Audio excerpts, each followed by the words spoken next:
الشتا دخل والكرنب يا محلاه. طبعا عشان نعمل محشي الكرنب عاوزين حاجة كده تقومنا كده من تحت البطانية وتشجعنا كده عشان نعمل المحشي واحنا مش مكسلين خالص، لانه بياخد وقت. مش هقول لكم ان هو ما بياخدش وقت، لا بياخد وقت. فازاي نعمله من غير ما نكون مكسلين؟ لازم تتفرجي على الفيديو. ده روتين تشجيعي. ان انا واحده من الناس لما بشوف المحشي كده وهو بيتعمل او بشم ريحه المحشي بقوم جاريه اعمل محشي. لان هي دي الحاجات اللي بتشجعك ان انت تعملي الحاجه وانت مش مكسله. تشوفي بقى روتين كده تنظيف روتين، واحده بتعمل محشي. الحاجات دي كلها بتشجع الواحد ان هو يقوم يعمل الحاجه جري ويقوم اوام كده من غير اي كسل. فالفيديو ده حطي بقى لايك كده علشان ده فيديو تشجيعي لكل اللي مكسلة تعمل المحشي. اول حاجة زي ما انت شفتوا معايا كده، جبت الخضرة ونضفتها بالشكل ده. قطعت العنوش منها، وهخلي الخضرة كده ما فيهاش اي عود وحش بالشكل ده، وهغسلها وانضفها. جبت الصينية كده حطيت عليها الطماطم البصل الكرنب الخضرة الحاجة اللي احنا هنعمل بها كلها، وحاطة حلة على النار تغلي علشان نسلق الكرنباي. بعد ما نضفت الخضرة حطيتها على الحوض بقى كده علشان اغسلها. جبت الطماطم كمان غسلتها وفي الخلاط كده وهفرم كده الطماطم. طبعا بنشيل العنش بتاعها وبننضفها كده وبنحطها في الخلاط علشان نفرم طماطم. وبتكتري بقى كده طماطم. انا هعمل محشي بتنجان ومحشي كرنب. محشي البتنجان له اوانه. محشي الكرنب له اوانه، بس طبعا انا عندي بقى اللي بيحبوا محشي البتنجان وما بياكلوش الكرنب. مع ان محشي الكرنب ده طعمه جميل جدا، وخصوصا الفلاحي اللي هو ده. فطبعا بقى براضيهم وخلاص، وبعمل صيف شتاء محشي البتنجان جنب محشي الكرنب. قولوا لي بقى الله يكون في عونك. طبعا ادامت في عندي كذا ذوق فبتبقى برضو متعبة.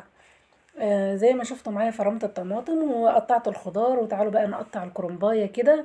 بنقطعها بالشكل ده، بنشيل الورق اللي هو سايب من على الوش. وبعد كده بقور الكرنباية كلها كده بقور الراس مرة واحدة. وبسلقها زي ما هي كده. هغسلها بس غسلة تحت الحنفية كده هي والورق الأخضر، لا عشان ده هنفرشه في أرضية الحلة عشان المحشي معانا ما يتلسعش.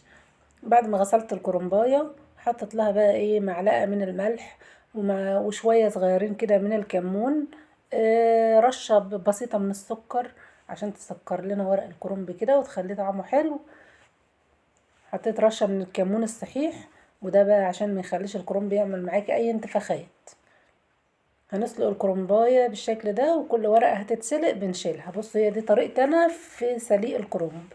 بحط الكرنباية بحالها زي ما هي كده، ما اقطعش الكرنباية بقى وافضل اشيل ورقة ورقة. هي الكرنباية ممكن تبقى ماسكة في بعضها، هتيجي تفصصيها هتتكسر منك وتتقطع، لا خسارة. يبقى احنا كده بنسلقها كلها زي ما هي. بعد كده بغسل ورق الكرنب وقبل ما اقطعه تاني. قطعت بقى بصلتين بالشكل ده، وقطعتهم وحطيت بس الزيت ومعلقتين من السمنة. السمنة اللي انا حطاها دي بقى مش سمنة، هي دهن ليا ضاني كده بيخلي ريحة المحشي حكاية.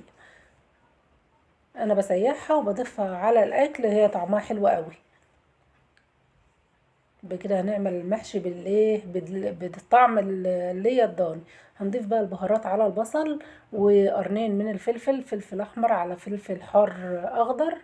البهارات كمون وفلفل اسمر. هضيف الفلفل الاسمر شوية كده في الاخر. انا ضفت كده الكمون وبهارات محشي. هي خلطة كده، شطة على كزبرة على كمون برضو كده.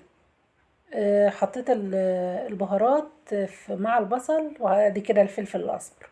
حطيت البهارات مع البصل عشان تاخد طعم كده تحميصة مع البصل، يبقى طعمها حلو.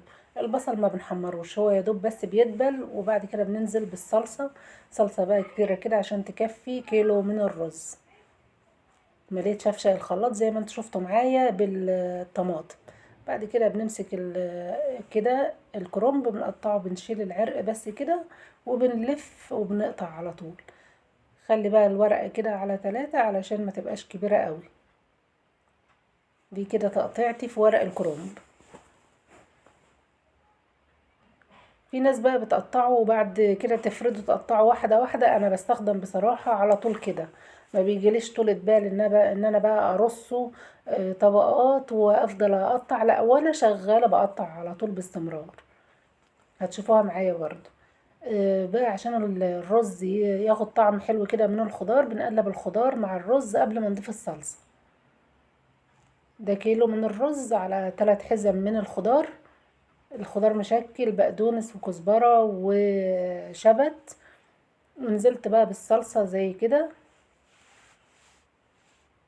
يعني خدوا حوالي كيلو من الطماطم او كيلو وربع، ممكن كيلو طماطم. بفرد بقى الورق الاخضر كده في ارضية الحلة. والرصة برضو اللي تحت كده بخليها من الورق اللي هو الايه المخضر او الاخضر. هو بيتاكل برضو، بس عشان لو حتى اتلسعت منك ما يبقاش ايه، يبقى الورق ده بيستحمل شوية.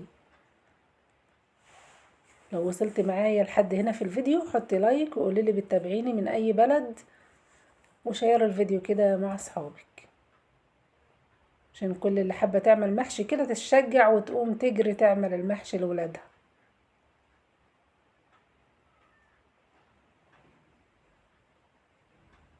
بنلف الصوابع زي ما انتوا شايفين كده. طريقته سهلة خالص.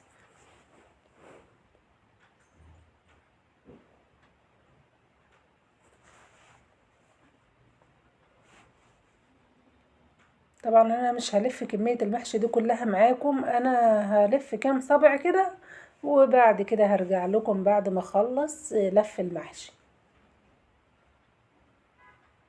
الشوربة بقى بتاعة المحشي بنحط بقى شوربة من شوربة اللحمة او شوربة الفراخ، عليها مكعبين من مرقة الدجاج، وعليها شوية من الزيت، وعليها ملحها والبهارات اللي انت حابة تحطيها، وكمان حباية طماطم مفرومة.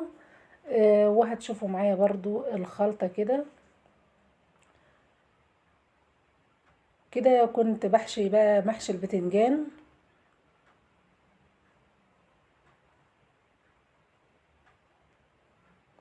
ما بنملاش صابع المحشي برضو للاخر، يعني بنسيب فيه عقلة صباع كده، وما بندكهوش قوي علشان ما يبقاش الرز من جوه ناشف ومحجر كده.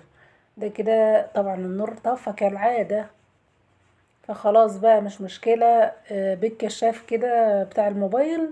وحبيت بس اوريكم المنظر في النهاية بعد ما حشينا كده. لسه هرص البتنجان في الحلة.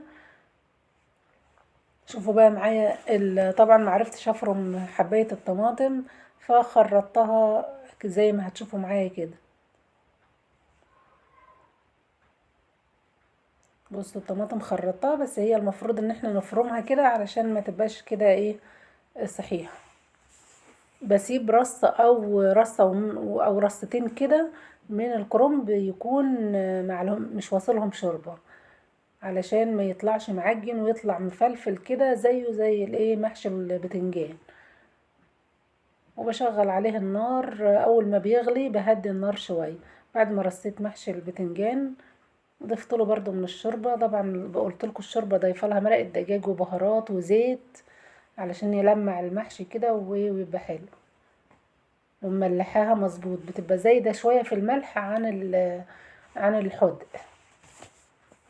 نسيبه بقى يستوي، ولايك وشير للفيديو، واشوفكم على خير في فيديو تاني، والسلام عليكم ورحمه الله وبركاته.